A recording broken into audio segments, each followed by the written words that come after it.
तो guys welcome to differential academy. आज हम लोग डिस्कस करने वाले हैं एपी के फर्दर क्वेश्चंस। लास्ट वीडियो में मैंने 2 क्वेश्चन डिस्कस किए थे, अब आगे के क्वेश्चन डिस्कस करते हैं। देखो ये आता है आपका 5.2 का question number 19। It says that Subbarao started working in 1995। उन्होंने 1995 में काम करना शुरू किया with a salary of 5,000 rupees. ठीक है, 5,000 रुपीज़ की सैलरी के साथ उन्होंने काम शुरू किया, पहली सैलरी उनकी 1995 में। और फिर हर हर ईयर उनको जो है +200 का इंक्रीमेंट होता रहा, यानी कि 1996 में उनके पास कितने आ गए पैसे, 5200। फिर उसके बाद 1997 में उनके पास कितने पैसे आ गए, 5400। हर साल जो है वो +200 का इंक्रीमेंट हो रहा था। ठीक है, सो वो ये कहते हैं कि इन विच ईयर डिड ही, तो ऐसे ही इंक्रीमेंट होते होते वो 7,000 तक पहुंच गए। उन्होंने पूछा ये कौन सी ईयर में, मतलब कौन से ईयर में उनको जो है ये इंक्रीमेंट मिला है। ठीक है, यहाँ से शुरू हुए थे और वो यहाँ तक पहुँच गए 7,000 तक, और हर साल 200 रुपये का इंक्रीमेंट वो लेते हैं। ठीक है, तो वो ये पूछ रहे हैं कि कौन से ईयर में उनको ये इंक्रीमेंट मिला है। तो अगर आप बहुत ध्यान से देखो इसकी तरफ, ये एपी बनाता है। एपी इन द सेंस, किस सेंस में, तो आपके फर्स्ट उन्होंने स्टार्ट कहाँ से किया, 5,000। सो आपको प्रॉपरली ऐसे लिखना है कि start first year income is 5,000, then increment each year. देखो मैं आपको लिख के भी दिखा देती हूँ, अगर ज़्यादा ही मतलब एग्जाम पॉइंट ऑफ व्यू से आप कैसे लिखेंगे वो भी बता देती हूँ। So first year income of Subbarao, ठीक है, इज ₹5,000। देन इंक्रीमेंट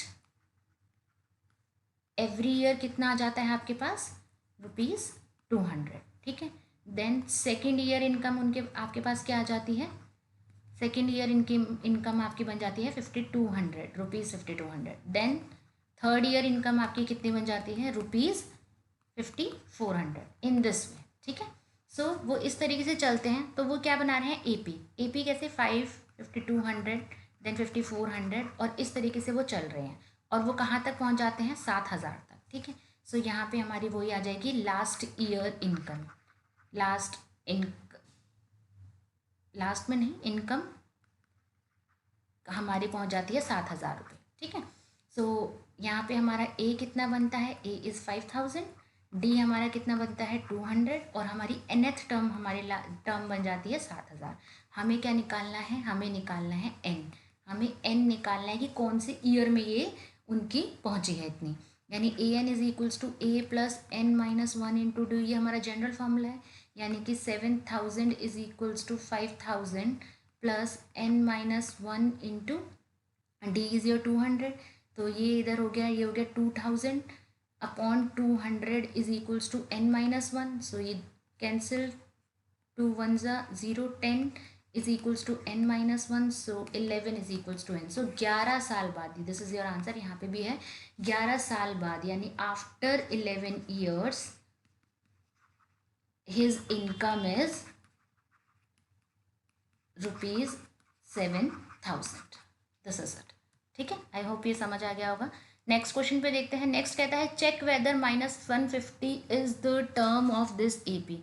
चेक करो कि जो -150 है वो इस एपी की टर्म है या नहीं, मतलब टर्म है या नहीं, कि ये एपी आपको मैं ऑलरेडी दे चुकी हूँ, ये वाला एपी, और इसमें कहीं कहीं जाके क्या -150 दिखेगा आपको, -150 किसी प्लेस पे किसी नंबर पे होगा, वो ये पूछ रहे हैं। यानी कि ए एन -150 है या नहीं फॉर एनी एन, फॉर कोई एन के लिए यहाँ पे, फॉर एनी नहीं, फॉर कोई एन के लिए यहाँ पे ए एन जो है वो -150 हो सकता है।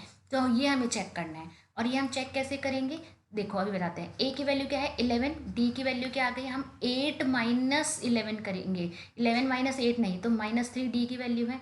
अब हमें क्या निकालना है, n, for a n is equals to -150, और एन क्या है, नंबर ऑफ टर्म, कि कौन से प्लेस पे ये लाई कर रहा होगा। तो अगर ये एन की सूटेबल वैल्यू आ जाती है, मतलब कि कोई पॉजिटिव वैल्यू आ जाती है, तो कोई नंबर आ जाता है, पॉजिटिव इंटीजर आ जाता है, ठीक है ना, सो हम क्या बोलेंगे, येस है टर्म, अदरवाइज नहीं। बिकॉज अगर फ्रैक्शन में आते हैं तो नंबर ऑफ टर्म कभी भी, क्या आपने सुना है 11.5 नंबर पे ये आंसर आना चाहिए, 12.5 नंबर पे वो आंसर आना चाहिए, या फिर 13.5 पे ये आंसर आना चाहिए, ऐसा तो नहीं होता ना। So let us start. A is equals to 11, D is equals to -3, and AN is equals to -150. So again an is equals to a plus n minus 1 into d, which is minus 150 is equals to 11 plus n minus 1 into minus 3. So minus 150 minus 11 n minus 1 into minus 3. Plus minus का बहुत ध्यान रखिएगा. So this is 1, this is 6 and this is 1 minus में, और ये minus 3 नीचे आता है, माइनस से माइनस कैंसिल, एन माइनस 1. अगर आप इसको डिवाइड भी करते हैं तो ये जाता है 161/3 plus 1 is equals to n. So 161 plus 3/3 is equals to n.